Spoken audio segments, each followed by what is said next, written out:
तो बच्चों जी question number 16 से शुरू करना है आज हमें, और इस पे आप लगा लो 2 सितारे क्योंकि इम्पोर्टेंट है, बड़ा क्वेश्चन है।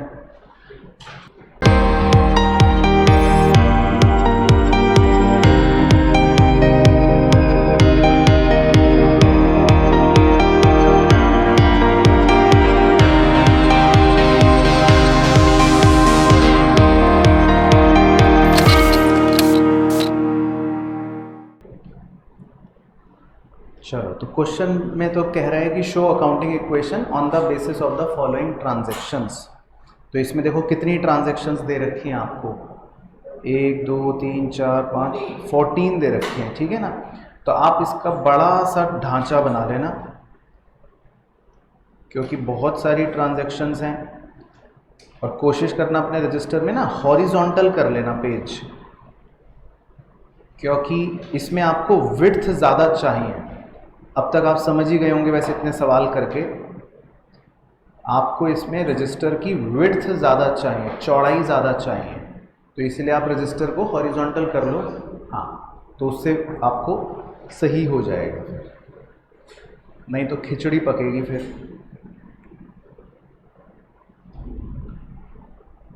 चलो, तो खूब बड़ा सा बना लेते हैं फिलहाल फॉर्मेट। इधर लिख लेते हैं सीरियल नंबर, बाकी जो भी हेडिंग्स आएंगी वो लिख लेंगे। Assets is equals to liabilities plus capital. चलो जी, तो करें बच्चों शुरू। बन गया ढांचा, बना लो ढांचा। तो सबसे पहले लिखा है ट्रांजैक्शन नंबर 1 में Sunil started business with cash. तो ये तो चलो सिंपल है, तो बताओ इसका क्या करना है। ठीक है, जल्दी जल्दी बोलते रहना ताकि रिवाइज होता रहे। एक तो एसेट के अंदर, कैश के अंदर प्लस कर लेंगे कितना, 1,50,000, और दूसरी जगह कहाँ जाएगा, कैपिटल के नीचे 1,50,000। ठीक है, तो बिजनेस स्टार्ट हो गया विद 1,50,000 कैश। उसके बाद जी नंबर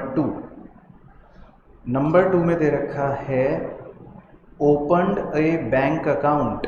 हमने एक बैंक अकाउंट ओपन करा by depositing 25,000 rupee out of cash.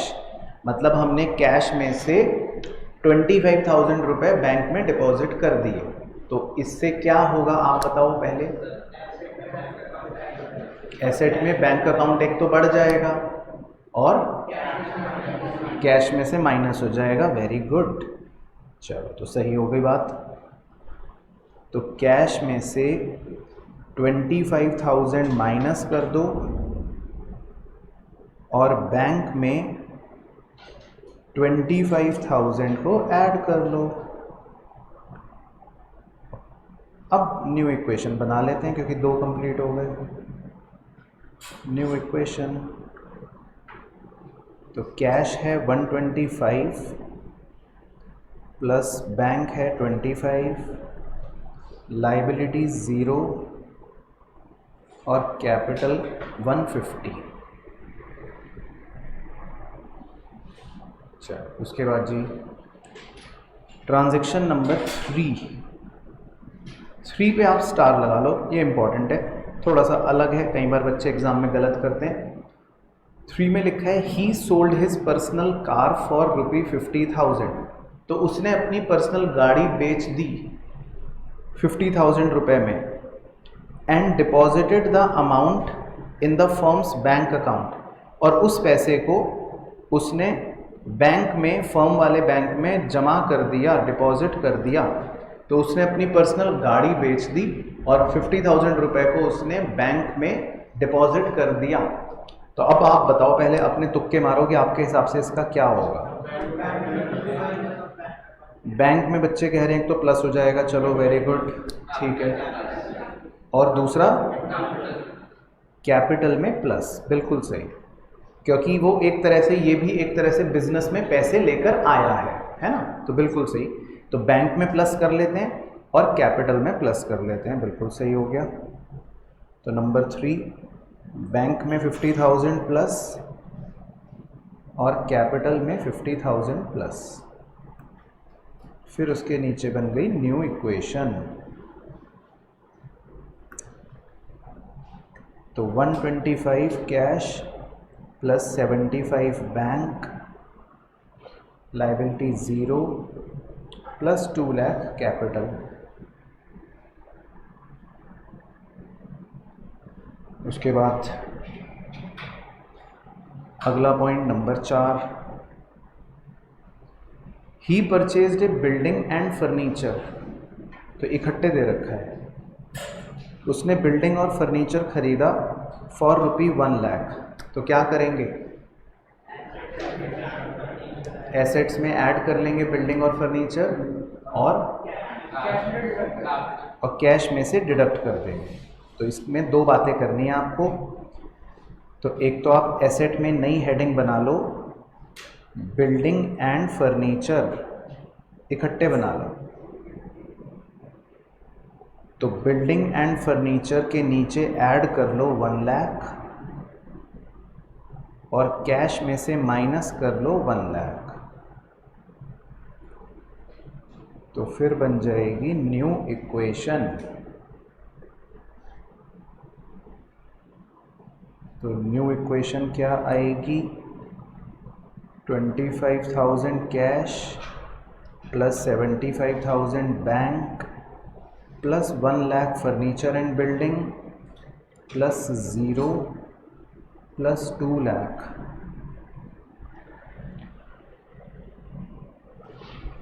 ठीक है, तो क्लियर है यहाँ तक सब बच्चों को? बिल्कुल यहाँ तक की ट्रांजैक्शंस ओके? बोलो ना हाँ। ओके।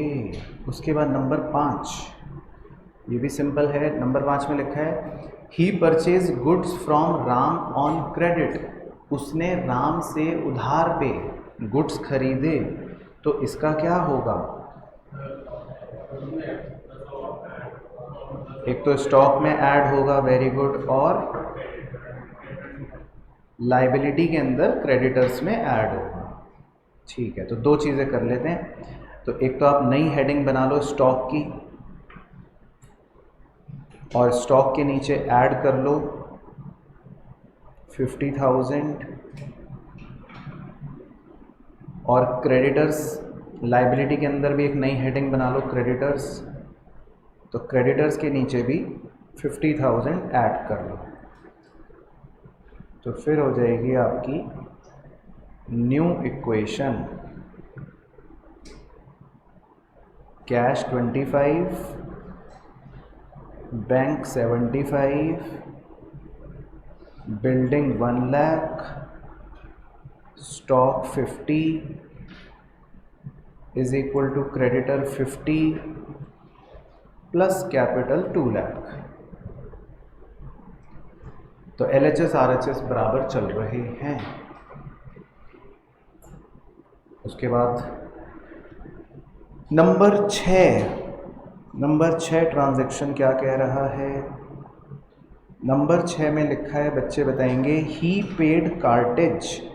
कार्टेज मतलब क्या होता है, किसी को पता है कार्टेज? Very good. तो ये आपने कहाँ से सीखा मेरे मित्र? स्कूल में इतना सुन लिया तो मतलब आपकी तो मैं दाद देता हूँ। सामान को एक जगह से दूसरी जगह ले जाने के खर्चे को कार्टेज कहते हैं, है ना। कभी कभी सामान एक जगह से दूसरी जगह आप शिफ्ट करते हो, तो आपने कूली को बुलाया, कूली को 100 रुपये दिए, तो कुछ भी ऐसा खर्चा उसको कार्टेज बोलते हैं। तो सामान को एक जगह से दूसरी जगह शिफ्ट करने के एक्सपेंस को कार्टेज कहते हैं। तो अब इसका क्या करना है 500 रुपये का? सही, वेरी गुड। तो कैश में से माइनस और कैपिटल में से भी माइनस। ठीक है, तो कैश में से माइनस कर लो और कैपिटल में से भी माइनस कर लो। तो मुझे तो बहुत अच्छा लगा कि स्कूल में बच्चे इतनी बारीकियां पढ़ रहे हैं। तो कैश आ गया 24,500 plus bank 75 plus building 1 lakh plus stock 50 is equal to creditor 50 plus capital 199,500। चलो तो मैच हो रहा है LHS और RHS। फिर उसके बाद नेक्स्ट ट्रांजैक्शन नंबर 7। नंबर 7 में लिखा है जी he sold goods to Shyam on credit. उसने शाम को उधार पे गुड्स बेचे, कॉस्टिंग 6,000, वो वैसे 6,000 के थे, फॉर 9,000, बेचे 9,000 में। तो इसमें क्या करेंगे, स्टॉक में से 6,000 माइनस और कैश में 9,000 प्लस। गलत है मेरे दोस्त, डेटर, हाँ क्योंकि उधार पे बेचे ना। और कैपिटल में कितना प्लस 3,000। वेरी गुड, तो ये सबको याद आ गया, प्रॉफिट हो गया। चलो ठीक है, तो लिखो स्टॉक में से माइनस कर देते हैं 6,000, एक नई हेडिंग बना लो डेटर्स की, उसमें ऐड कर दो 9,000 और 3,000 कैपिटल में प्लस। तो स्टॉक में से 6,000 माइनस हो गए, एक नई हेडिंग बन गई डेटर्स की, उसमें 9,000 प्लस हो गए, और जो प्रॉफिट आपका हुआ 3,000 का वो कैपिटल में प्लस हो गया। तो न्यू इक्वेशन क्या बन गई जी, 24,500 plus 75 plus 1 lakh plus 44 plus 9 is equal to 50,000 plus 2,02,500 capital.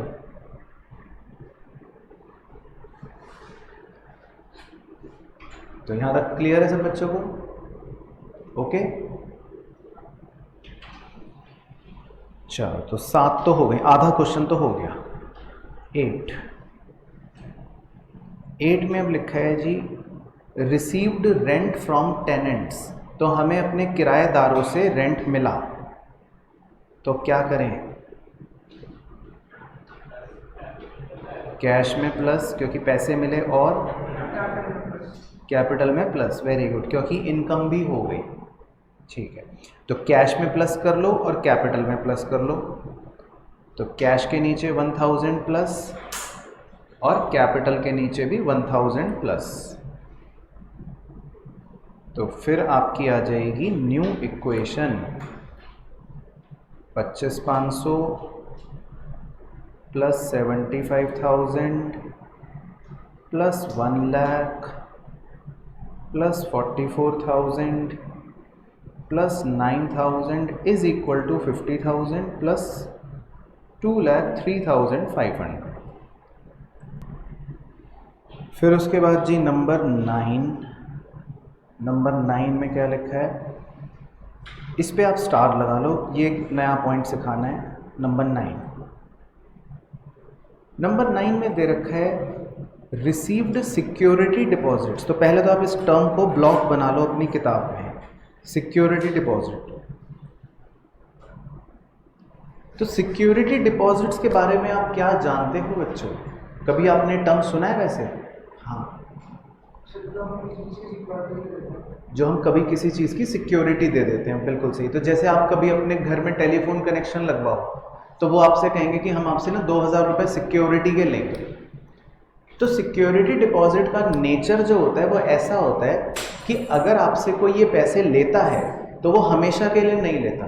जब आप अपना टेलीफोन कनेक्शन कटवा कर उनका इंस्ट्रूमेंट वापस करोगे तो वो आपको आपकी सिक्योरिटी का पैसा भी वापस कर देते हैं। ये सबको क्लियर हो गया सिक्योरिटी डिपॉजिट क्या होता है? तो अगर कंपनी या अगर हमने अपने किराएदारों से, टेनेंट से सिक्योरिटी डिपॉजिट लिया है, तो एक तरह से ये हमारे लिए क्या है, लायबिलिटी। तो ये बात बच्चों को काफ़ी कम को पता होती है, और इसका रीज़न क्या है बताओ, ये क्यों लायबिलिटी है? क्योंकि आपको वापस देना पड़ेगा, क्योंकि ये आपके पास हमेशा के लिए नहीं आए पैसे, ये आपको वापस देना पड़ेगा। तो ये भी मैं लिख देता हूँ, हिंदी में, बाकी आपकी मर्जी, समझ आ गया तो छोड़ देना, वापस देना पड़ेगा। तो इसीलिए ये एक लायबिलिटी होती है, बस इस बात का आपको ध्यान रखना है। क्लियर हो गया?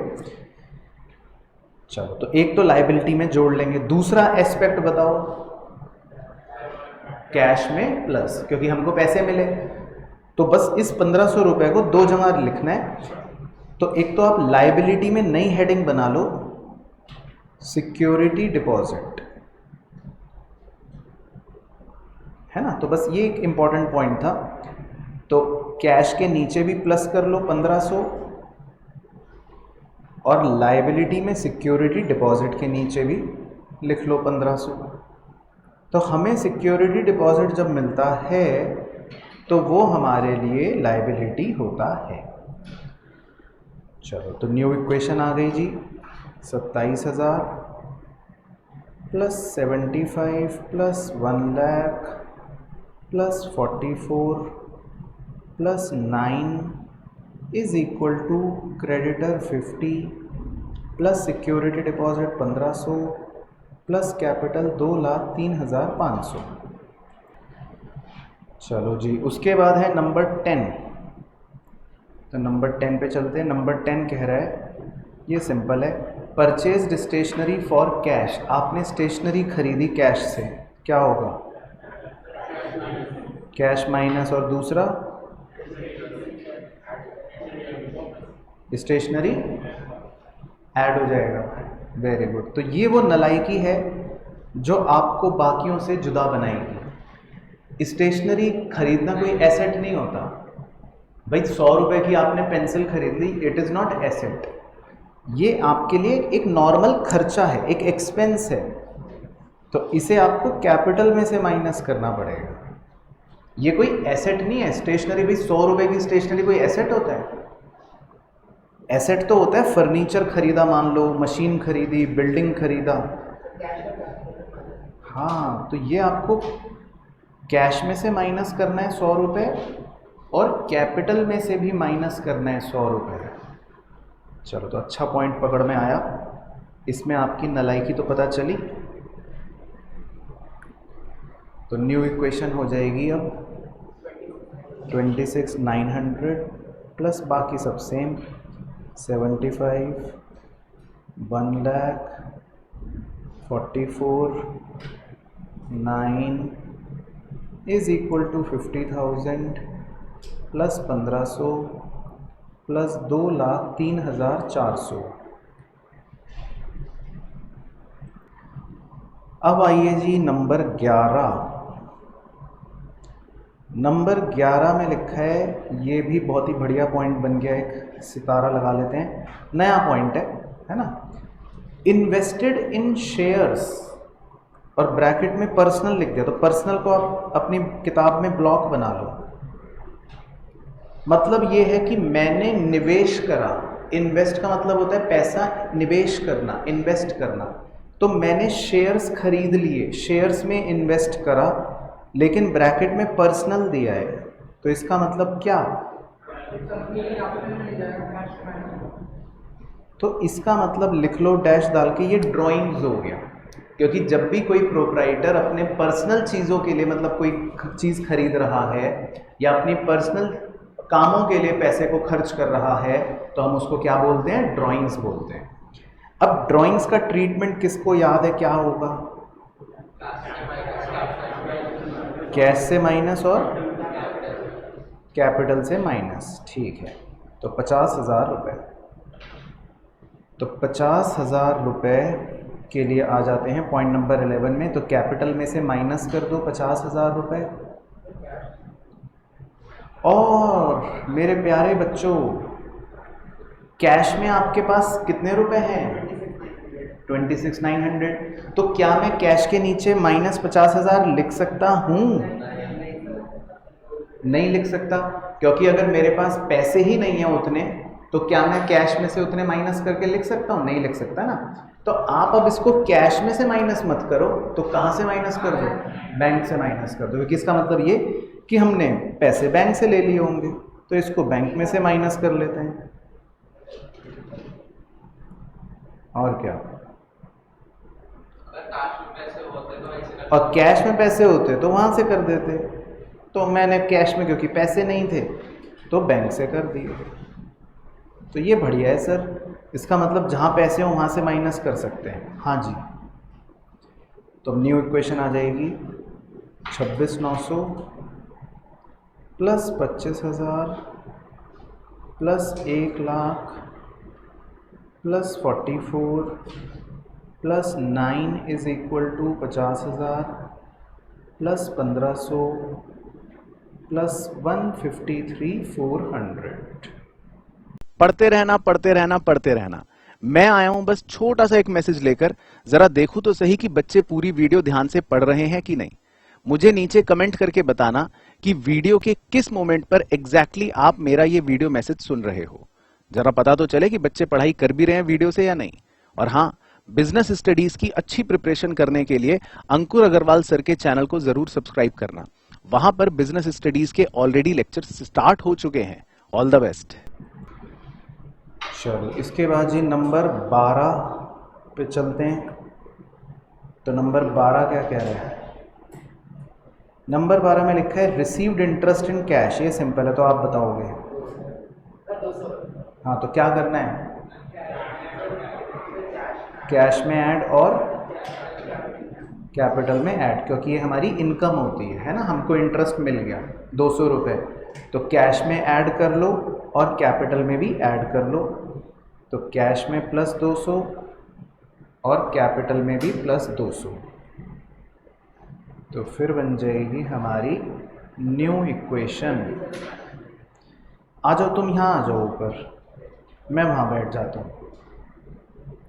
तो जब तक आपसे पूछा ना जाए तब तक आपको अपनी चोंच बंद रखनी है। जब पूछते हैं जवाब आपसे तब आप बंगले झांकते हो, और जब पूछा ना हो तब आपकी चोंच खुल जाती है। क्योंकि सर हम अभी छोटे हैं, हमारा मन अभी चंचल है, इसलिए सर ऐसा होता है। तो बहुत अच्छी बात है, ठीक है। तो न्यू इक्वेशन देखो टैली कर रही है। एलएचएस और आरएचएस पे कोई ध्यान भी रख रहा है या बस ऐसे ही अंधाधुंध करे जा रहे हैं? टैली कर रहे हैं, ठीक है। तो आप पे तो मुझे भरोसा है, क्योंकि क्लास के सबसे होशियार बच्चे आप ही तो हो। तो नंबर 13 अब चलते हैं नंबर 13 की तरफ। नंबर 13 जो है ये भी बड़ा सिंपल लग रहा है। इसमें लिखा है इंट्रोड्यूस्ड फ्रेश कैपिटल 25,000। इसका क्या करना है? कैश में ऐड और कैपिटल में ऐड, सेम है ना, क्योंकि ये भी एक तरह से सेम ही है। कैपिटल इंट्रोड्यूस हो गई तो कैश में ऐड कर लो 25,000 और कैपिटल में भी ऐड कर लो 25,000। फिर बना लेते हैं न्यू इक्वेशन। तो न्यू इक्वेशन बन गई जी 52,100 plus 25,000 plus 1,00,000 plus 44 plus 9 is equal to 50 plus 1,500 plus 178,600। चलो उसके बाद है जी नंबर 14 लास्ट। तो नंबर 14 क्या कह रहा है? आइए, नंबर 14 में लास्ट क्लास में सिखाया था वैसे आपको। गुड्स डिस्ट्रॉयड बाय फायर, आग लग गई और गुड्स जल गए। 500 रुपये क्या करेंगे? स्टॉक में से माइनस क्योंकि गुड्स जल गए, और दूसरा कैपिटल में से माइनस क्योंकि नुकसान हो गया। Very good. तो स्टॉक में से माइनस कर दो और कैपिटल में से भी माइनस कर दो। तो 500 रुपये को स्टॉक में से माइनस कर दो और कैपिटल में से भी माइनस कर दो। तो अब बताओ लास्ट वाली को क्या लिख लें? Final equation. तो कैश 52,100 प्लस बैंक 25 प्लस ये 1,00,000 plus 43,500 plus 9,000 is equal to 50,000 plus 1,500 plus 178,100। तो ये बन गई जी आपकी फाइनल इक्वेशन। अब LHS आप जोड़ोगे, RHS आप जोड़ोगे और मुझे बताओगे कि क्या दोनों बराबर हैं। तो 229,600 LHS और 229,600 RHS। ठीक है, तो आपका इसका मतलब सही। अब ये बताओ, अगर मैं कह दूं आपको कि बैलेंस शीट बनाओ, तो क्या आप बना पाओगे? उसकी क्या तरकीब सिखाई है आपको, कैसे बनानी है? जितनी भी चीज़ें यहाँ RHS में लिखी हुई हैं, इन सारी RHS वाली चीज़ों को, ये रहा RHS है ना, वो सॉरी LHS, तो ये जितनी भी चीज़ें LHS में लिखी हुई हैं लेफ्ट हैंड साइड वाली, इन सबको आप कहाँ पर डाल दोगे? एसेट्स वाली हेडिंग में। और जितनी भी चीज़ें आपने RHS में लिख रखी हैं, तो ये सारी RHS वाली चीज़ें कहाँ पर डाल दोगे? लायबिलिटीज़ में, जो हमने लास्ट लेक्चर में वैसे कर रखा है। तो ये याद है सब बच्चों को, है ना? तो हालांकि इस क्वेश्चन में बनाना नहीं है, बट अगर बनाना पड़ जाए तो फिर आप ये फॉर्मूला याद रखना, ठीक है? तो सारी LHS वाली चीज़ों को एसेट्स में लिख दोगे और सारे RHS वाली चीज़ों को लायबिलिटीज़ में लिख दोगे, फिर आपका दोनों से टैली हो जाएगा। तो समझ आ गया वाला क्वेश्चन? चलो, अब एक और अगला क्वेश्चन करेंगे, इम्पॉर्टेंट है वो एग्ज़ाम के लिए। तो वो मैं मतलब आपको यहीं पे करवाऊंगा, वो किताब में आपको मिलेगा नहीं। तो एक क्वेश्चन हम डिस्कस करेंगे, ये एक इम्पॉर्टेंट क्वेश्चन है एग्ज़ाम के लिए, तो इस पर सिर्फ हमें डिस्कस करना है, ठीक है? डिस्कस का मतलब है हम पढ़ेंगे, फिर मैं पहले आपसे पूछूंगा, फिर अगर आप सही बता दोगे तो वेल एंड गुड, नहीं तो फिर मैं बताऊंगा, ठीक है? तो क्वेश्चन जो है वो ये कह रहा है, give an example for each of the following types of transactions. तो इसमें बेसिकली अलग अलग प्रकार की आपको 8 केसेस दे रखे हैं, 8 ट्रांजेक्शन्स दे रखी है। तो आपको कोई एग्जाम्पल बताना है। अब आप इतने दिनों से इतने सारे क्वेश्चन कर चुके, आपने बहुत सारी ट्रांजेक्शनें देख ली अभी तक, तो आपको बस वो कोई ऐसा एग्जाम्पल बताना है जिसमें नीचे दिया हुआ जो ट्रांजेक्शन हो रहा है वो कंप्लीट, मतलब कंप्लीट हो जाए। जैसे एक उदाहरण ले लेते हैं, जैसे पहला लिखा हुआ है, फर्स्ट में लिखा हुआ है increase in one asset comma decrease in another asset. तो क्या आप कोई ऐसी ट्रांजैक्शन बता सकते हो, इतने सारे क्वेश्चन हम अभी करके आए, जिससे आपके एक एसेट में कमी आए और दूसरे एसेट में बढ़ोतरी हुई? हाँ जी, जब स्टॉक खरीदा कैश में, वेरी गुड, तो उससे कैश कम हो जाता है आपका और आपका स्टॉक बढ़ जाता है, वेरी गुड। तो ये एग्जांपल बिल्कुल सही है। तो आप बस लिख लो फर्स्ट का आंसर डैश डाल के कि परचेज गुड्स फॉर कैश। तो बस अभी आप आंसर लिख लेना। पॉइंट 1 का आंसर हो गया परचेज्ड गुड्स फॉर कैश। चलो, उसके बाद है नंबर 2। नंबर 2 में कह रहा है इंक्रीज इन एसेट, मतलब एसेट भी बढ़ेगा और इंक्रीज इन लायबिलिटी, और लायबिलिटी भी बढ़ेगी। तो ऐसा कोई बताओ, परचेज गुड्स फॉर क्रेडिट या परचेज गुड्स ऑन क्रेडिट। तो जब आप उधार में गुड्स खरीदते हो तो आपका स्टॉक भी बढ़ जाता है और आपका लायबिलिटी में क्रेडिटर भी बढ़ जाता है। बिल्कुल सही एग्जांपल बन जाएगा। तो इसका सेकंड का आप आंसर लिख सकते हो परचेज्ड गुड्स ऑन क्रेडिट।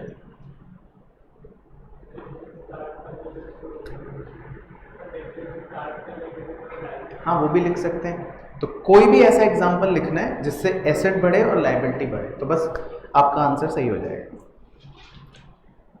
उसके बाद नंबर 3, तो अब इसमें सर आपका वाला चलेगा। इसमें लिखा है इंक्रीज इन एसेट और इंक्रीज इन कैपिटल।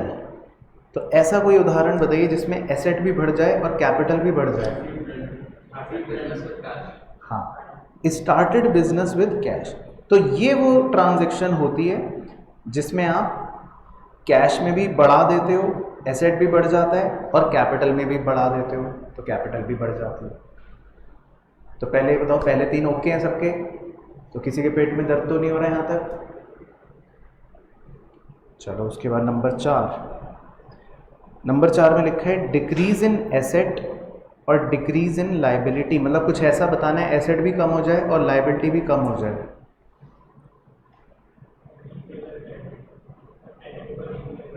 क्रेडिटर को पे करना, ठीक है, तो लिखिए जी payment to creditor, very good. क्योंकि जब आप क्रेडिटर को पैसे देते हो, पेमेंट करते हो, तो आप क्या करते हो, इसका इफेक्ट सोचो, आप अपने कैश में से कम करते हो और क्रेडिटर लाइबिलिटी में से भी कम करते हो, है ना, यही होता है ना क्वेश्चन के अंदर ट्रांजैक्शन। तो इसमें डिक्रीज इन एसेट और डिक्रीज इन लाइबिलिटी हो जाएगा, क्लियर हो गया। उसके बाद नंबर 5, डिक्रीज इन एसेट मतलब एसेट कम करना है और डिक्रीज इन कैपिटल, कैपिटल भी कम करना है, तो कुछ ऐसा बताओ। Depreciation, very good. जब डेप्रीसिएशन में आपका एसेट की वैल्यू कम हो जाती है और कैपिटल भी कम हो जाती है।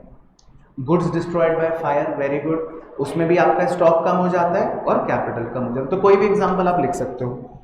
तो डेप्रीसिएशन लिख लेते हैं, हमारे मित्र ने पहले बताया था। तो डेप्रीसिएशन ऑन एसेट, तो एसेट की वैल्यू कम हो जाएगी और आपका कैपिटल भी कम हो जाएगा। उसके बाद नंबर 6, डिक्रीज इन लाइबिलिटी और इंक्रीज इन ओनर्स कैपिटल या कैपिटल। तो इस पर आप मतलब 6th के आंसर को इंपॉर्टेंट मार्क कर लेना।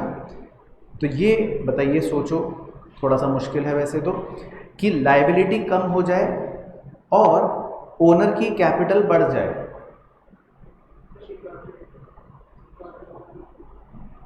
नहीं,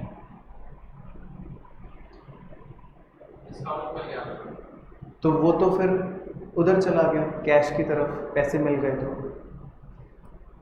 चलो तो मैं लिखवाता हूँ, तो ये एग्ज़ाम के लिए याद रखना, ये स्पेशल पॉइंट है। तो ये आम तौर पे कोई भी नहीं बता सकता जिसने पढ़ा ना हो।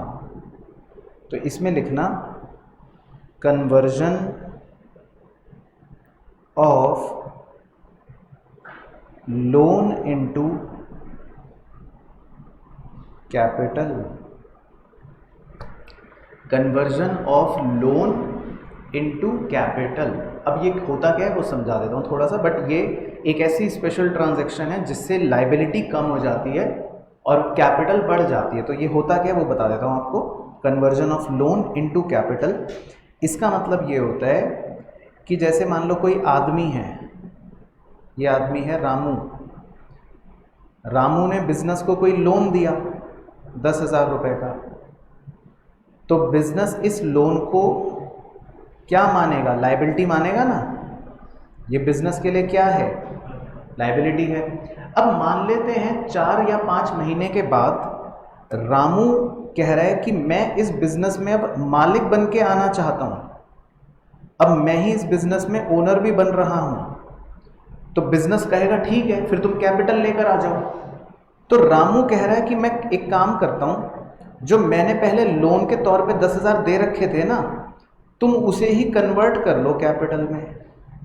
तुम ये मान लो कि वही कैपिटल थी, अब मैं अलग से पैसे नहीं ला रहा। तो कभी कभी कोई लोन आपका कैपिटल में कन्वर्ट हो जाता है। तो जैसे ही आपका लोन कैपिटल में कन्वर्ट होगा तो अब आपकी लाइबिलिटी खत्म हो गई, अब वो लोन एक तरह से खत्म हो गया, कम हो गया, और उसकी जगह क्या बन गया, कैपिटल बन गया। तो ये एक स्पेशल ट्रांजैक्शन होती है जिसको बोलते हैं conversion of loan into capital. तो ये आपको एग्जाम में रट के जानी है। अगर ये नहीं रटी तो फिर आप कोई खुद से सोच के लिख नहीं पाओगे एग्जाम में, है ना, तो आपका 1 नंबर कट जाएगा। तो इसको याद रख लेना, बाकी तो सिंपल से सोच के भी लिख लोगे, पर इसको याद रखना पड़ेगा। उसके बाद नंबर 7, ये भी मुझे लगता है कि आपको शायद क्लिक ना करें। इंक्रीज इन वन लाइबिलिटी और डिक्रीज इन अनदर लाइबिलिटी, एक लाइबिलिटी बढ़े और दूसरी लाइबिलिटी घटे, ऐसा कुछ करना है। तो ये बहुत ज़्यादा सोचोगे, घुटने में दर्द करोगे तब बता पाओगे, नहीं तो नहीं बता पाओगे। हाँ बताओ, करो घुटने में दर्द। तो लिखो मेरे प्यारे प्यारे बच्चों, इसमें लिख लो आप एक्सेप्टेड बिल्स पेबल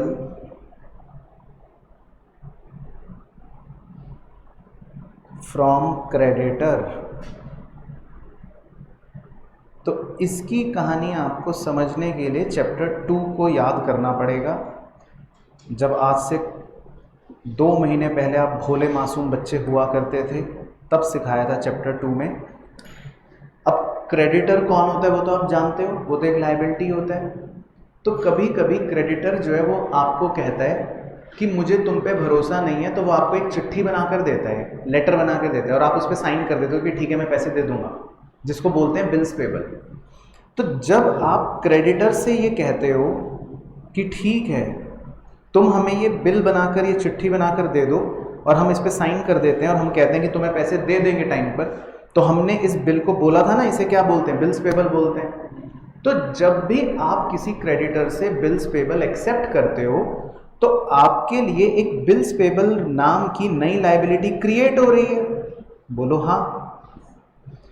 और क्रेडिटर नाम की जो लायबिलिटी है वो आपकी कम हो रही है, क्योंकि अब आपको क्रेडिटर खत्म कर दिए उसने, और उसकी जगह एक नई लायबिलिटी बिल्स पेबल की आपने एक्सेप्ट कर ली। तो ये ट्रांजैक्शन ऐसी हो गई जिससे एक लायबिलिटी कम भी हुई और एक लायबिलिटी बढ़ भी गई।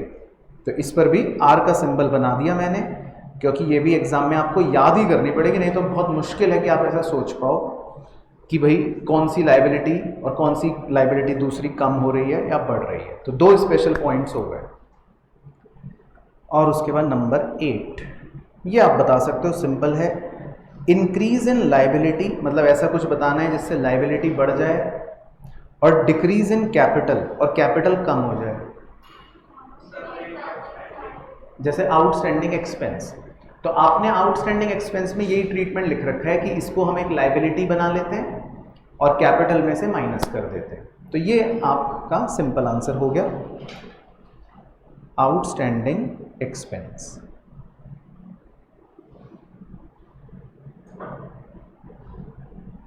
ठीक है ना।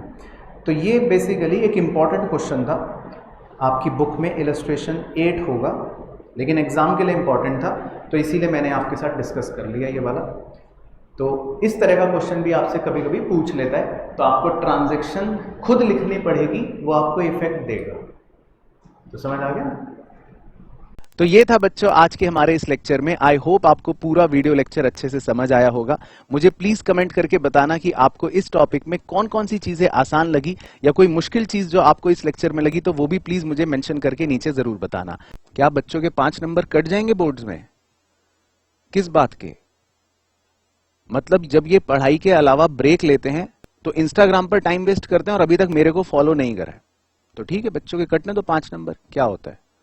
और कल को जब ये पढ़ लिख के अच्छा कॉलेज जाएंगे, अपना प्रोफेशनल सर्कल बढ़ाना होगा, तो लिंक्डइन पर भी अभी मेरे को फॉलो नहीं कर रहे, तो ठीक है इनका सर्कल छोटा रह जाएगा। मुझे क्या है, मोटिवेशन चाहिए।